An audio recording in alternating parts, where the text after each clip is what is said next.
నమస్తే అన్న. నమస్కారం అన్న. మీ ఊరి పేరేనా? పిన్నాపురం అన్న. పిన్నాపురం మండలం ఏదో వస్తానా? ఆత్మూరు అన్న. ఆత్మూరు వస్తా. జిల్లా నంద్యాల అన్న. నంద్యాల. మీరు ఇది వరి నాటి ఎన్ని రోజులు అవుతుంది అనేది? వారం అయిందన్న. వారం అయింది. ప్లస్ మీరు ఏ రకం వేసినారు? ఏం కథ ఎట్లా దీనికి? బకెట్ వేసినా. ఓకే, ఒక 100 గ్రాముల ప్యాకెట్ రైజోమికా 10 కేల ప్యాకెట్ గ్రాన్యుల్స్ బకెట్ వేసినారు మీరు దీనికి. వేసి ఎన్ని రోజులు అయిందన్న?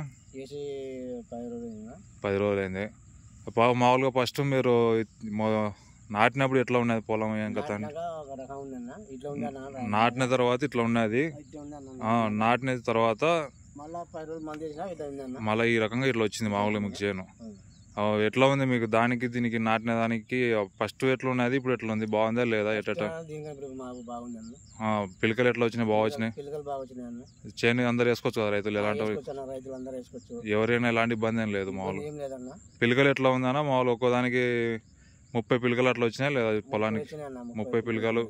వేరు వ్యవస్థనే ఎట్లా ఉంది? ఏం కదా వేరు వ్యవస్థనే ఎలాంటి ఇబ్బంది లేదు. వేరు కూడా చూద్దామంటే కూడా ఒకసారి పిలకలు కూడా పీకి చూస్తే మనకి ఏరు వ్యవస్థ కూడా బలంగా ఉందని రైతు కూడా చెప్తున్నాడు. ఎలాంటి ఇబ్బంది ఏం లేదు.